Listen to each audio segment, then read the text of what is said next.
Sir ये हमारे बकरी पालन का 30 दिवसीय प्रशिक्षण है। आज क्या है कि धुलंडी के चक्कर में कुछ कैंडिडेट्स आए नहीं, तो मैं चाहता हूं कि हमारे कैंडिडेट्स ये झुंझुनू डिस्ट्रिक्ट से ही हैं, कुछ एक दो सीटर से। तो थैंक यू सर। वैसे नाम मेरा डॉक्टर जितेंद्र प्रोड्यूसर है। करीब 15 साल से तो मैं डॉक्टर्स को तैयार कर रहा हूँ। आज पहली बार मुझे मौका मिला है आप लोगों से इंटरेक्शन करने का। तो हो सकता है कि कोई थोड़ी बहुत चीज़ें मैं अगर आप तक मैं पहुँच पाऊँ, कोशिश करूँगा मैं। जो आप चाह रहे हैं, कुछ जानना चाहेंगे, और मैं अपनी तरफ से बहुत सारी चीज़ें आपको बताऊँगा। आज तो छोटा सा एक वो करेंगे। उनकी तरफ से देखें तो बहुत बड़ा बिजनेस आज मार्केट बहुत बड़ा हो चुका है गोट फार्मिंग। जो एक पहले लोग करते थे काम, मीन्स घरों से बकरियों को उठा करके जो बेचते थे, उनका जो पैसा बन रहा था, और जो आज अपन लोग फार्मिंग मैनेज के तरीके से जो कर रहे हैं, रात और दिन का। बहुत सारे पढ़े लिखे मेरे साथ के लोग भी बकरी पालन कर रहे हैं, जिन्होंने 500 बकरियों को फॉर्म कर। आप सोचिए, आप ये मान के चलो, जैसे अपन बात करें कि एक नॉर्मल सा पशुपालक भी हो और 10 बकरियां रख रहा है, तो 10 बकरी में आपका कोई खर्चा नहीं आ रहा, बहुत ज़्यादा। आप ये देख रहे हो, साल में 2 बार ब्यानी है, और एक बकरी 2 बच्चे तो मिनिमम पकड़ लो। तो कितने बच्चे हो गए? 20। ज़्यादा हो गए, 2 बार ब्याएंगे, 40 बच्चे हो गए। 40 में से 30 तो आपके घर में है, मान के चलो। कई बार कोई बीमार हो गया, कोई अबॉर्ट हो गया, कोई और तरह की बीमारी होगी, पर 30 बच्चे तो आपके पास में। और 30 बच्चे की कैलकुलेशन आज मीट की बाहर सप्लाई हो रही है 500 रुपये के जी पे जाए, और आपसे जो लोग उठा रहे हैं वो करीब 400 रुपये 350 रुपये के जी पे उठा रहे हैं। 300 रुपये इस वो इस तरह से कर रहे हैं कि आप लोगों को देख लेते हैं कि यार इनका ना थोड़ा सा कम मैनेज है ना, तो ये लोग है ना थोड़े समझदार कम है, तो सोचते हैं कम भाव में। यही आप अगर 500 बकरी लगा दो ना, और आप अपने आराम से ऑफिस में बैठ जाओ, और वो आपके ऑफिस में आए तो आपके 100 रुपये बढ़ गए मान। ये तो अपन भी मानते हैं ना। कोई चीज अपन एक तो ग्रामीण क्षेत्र की दुकान से खरीदे, वही दुकान कोई अच्छी सी दुकान सड़क फड़क वाली से खरीदोगे ना, तो आप ये देखो कि उसके चुपचाप लोग 100 रुपये एक्स्ट्रा दे रहे। उसी तरह से ज़्यादा रीजन ये हो गया, वहाँ एक ऊँट रिसर्च स्टेशन भी है, तो आसपास बचे हुए हैं अभी, क्योंकि ऊँटों की जगह ले ली, ट्रैक्टरों ने ले ली। ऐसे ही एनिमल में क्या होता है, जैसे हम जब ट्रेनिंग करवाते हैं तो लोगों को क्या कहते हैं कि साहब आपके पास 10 बकरी हैं, 20 बकरी हैं, 30 बकरी है। आई थिंक मेरे डाटा आपसे मैच खाएं नहीं खाएं, मैं मेरे डाटा बता देता हूँ। जैसे नॉर्मली एक स्टडी करी, जैसे मैं लुधियाना में पीजी करने गया, तो वहाँ पंजाब में जो फार्मर्स थे ना, तो मेरे 3 जोन थे, माझा मालवा दुआबा, 3 हिस्सों में बटा हुआ था पंजाब। ज़्यादातर वहाँ फार्मर्स के पास मैंने क्या देखा कि फार्मर्स में गोट फार्मिंग, पिगरी फार्मिंग, उनके घर में एक बंदा कनेडा है, अच्छी जमीन है, अच्छे पेस्टिसाइड्स डालते हैं, केमिकल्स डालते हैं, अच्छी पैदा होती है। देखो सीधी बात है, उनको अपन क्या चीज सोचते हैं, बेसिकली अपन ये सोचते हैं कि जानवर है, पशुधन है, तो अपन पशुधन की तरह यूज नहीं करते उसको। एक तरह से अपन बहुत क्लोजली रखते हैं कि अपन उससे पैसा कमाने ही कम सोचते हैं, अपनी जरूरतें पूरी सोचते हैं कि भाई 5-10 किलो दूध हुआ, खा लिया, जवन लगा लिया, घी बन गया, छाछ बन गई, कोई मांगने वाला है छाछ भी डाल दी, और पड़ोसी को जाके ये भी कहते हैं सब 5 किलो घी बन कर रखे। तो और जितने भी बड़े डेयरी व्यवसाय है वो इस चीजों पे ध्यान नहीं देते, क्योंकि जितना अपन प्रोसेसिंग में आगे स्टार्ट करेंगे, भाई फार्मर क्या सोचता है, पर्चुवेशन करूंगा तो मेरी कॉस्ट होगी, अगर डीप फ्रीजर में रखूंगा, फ्रीजर में रखूंगा, किसी भी चीज रखूंगा तो पैसा लगेगा, इंस्ट्रूमेंट लाऊंगा, लाइट खर्च करूंगा, रखूंगा। वो क्या करते हैं, सेल आउट कर देते हैं, डेयरी कंपनी को दे दिया। हालांकि प्रॉफिट ज्यादा होता है अगर हम प्रोडक्ट बना के बेचे, पर फार्मर सोचता है कि जल्दी बेचे। पंजाब यही बेसिस था, उनको पता पड़ा कि गवर्नमेंट की स्कीम कौन कौन सी है, उनका फायदा लिया जाए।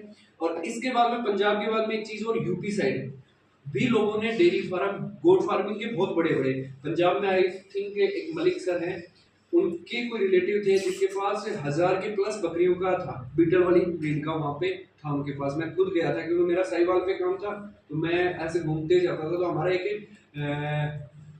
एंटीबायोटिक मिल्क टेस्ट पे एंटीबायोटिक सेंसिटिविटी टेस्ट था कोई, तो उसके रिगार्डिंग हम मिल्क भी कलेक्ट कर रहे थे। तब मैंने देखा कि वहाँ फार्मर कह रहे हैं कि हम खुद काम नहीं करते, हम लोग रखते हैं, क्योंकि वहाँ वर्कर्स इजी गोइंग मिल जाते हैं, और वो सब लोग किस पे डिपेंड हो रहे हैं, पिगरी फार्म पे, क्योंकि पिगरी फार्म की पिगरी की जो सप्लाई है वो हिमाचल की तरफ मेडिसिन की कंपनियां खूब है, तो ट्रांसपोर्टेशन कम हो गया। और गोट फार्मिंग का अभी एक रिसेंटली मैंने जयपुर का देखा, मेरे साथ वाले ने वो PhD कंप्लीट की, तो उसका गोट पे काम था और राजस्थान में। तो चोमू के आसपास कोई ऐसा फार्म है जिस पे आप मानोगे नहीं कि उस पे जो बकरे खरीदने के लिए उसके पास आते हैं और वो बोली लगाता है वहाँ पे।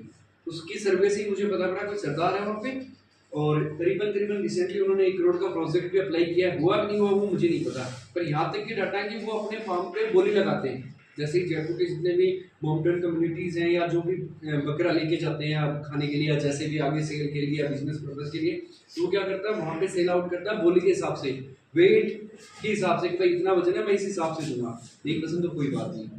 यही पंजाब में भी वो लोग इसी चीज़ पे प्रेफर कर रहे हैं। देखो हर चीज़ है, जैसे लंपी डिजीज़ है कुछ टाइम पहले, लंपी में गाय खूब मरी, ठीक है, पर दूध में घाटा नहीं लगा। कैसे? क्योंकि देखो डेयरी ने भी 2 रुपये बढ़ाए, अपने को 2 रुपये पैकिंग के आधी किलो में 2 रुपये उन्होंने ऐसे 1 किलो में 2 रुपये ऐसा कुछ बढ़ाया था उन्होंने, फार्मर से भी तो महंगा ही खरीद रहे थे।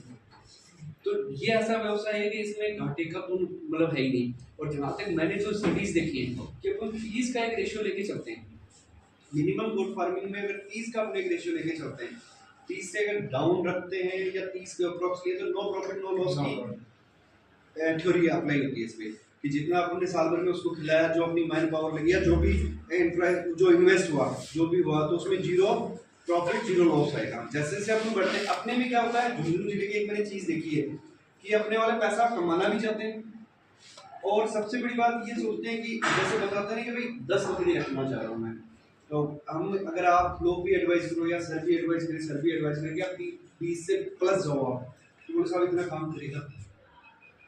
अगर सिस्टमेटिक हाउसिंग मैनेजमेंट होगा आपका, तो मेरे को लगता है कि मैन पावर तो उतना ही खर्च होगा। भाई सिस्टमेटिक आप फीडिंग में या उसका हाउसिंग मैनेजमेंट अच्छा करोगे, तो फीडिंग में मैन पावर जितना थोड़ी बहुत मेहनत अप एंड डाउन लग सकती है, पर क्या होगा, मेहनत तो उतनी आएगी। एक एनिमल को अपन नॉर्मली एक चीज़ देखा होगा, गाय घर पे गाय या भैंस होती है, उसको 3 जगह चेंज करते हैं अपन, नाइट की अलग होती है, सुबह की अलग होती है और इवनिंग की अलग होती है, 3 जगह दूध निकालते हैं। कितनी जगह गिरती है? मुझे नहीं लगता इसकी रिक्वायरमेंट होती है, क्या नहीं होती। क्लीनिंग करो, जैसे बड़े डेयरी व्यवसाय में क्या है, टेल टू टेल या हेड टू हेड बड़े डेयरी फार्म खोल रखे हैं, वो क्लीनिंग कर देते हैं प्रॉपर, तो इन्फेक्शन के चांसेस नहीं। हमारी यूनिवर्सिटी के खुद की फार्म है, उनमें भी यही सिस्टम है, मिल्किंग के बाद में उनको फ्री छोड़ देते हैं एक्सरसाइज के लिए, वॉक के लिए, वापस आके फिर वो बांध देते हैं, अपना चारा खा लेते हैं, नॉर्मल चीज़ें। पर ये है कि सर बता रहे हैं आपको, मैं भी यही कहूँगा कि ये व्यवसाय स्टार्ट करो। सोचता तो मैं भी हूँ, पर मैं कर नहीं पाता। ऑनेस्टली बात तो ये कि चारों तरफ से देखते हैं सभी कि यार ये बहुत बेस्ट है। हम दिलीप बहुत बार डिस्कस करते हैं बैठ के, मैं दिलीप कर लेते हैं कुछ ना कुछ, ये बकरी वाला कर लेते हैं। कब तक चलेगा सर? 19 तारीख को चालू हुआ है, 22 तक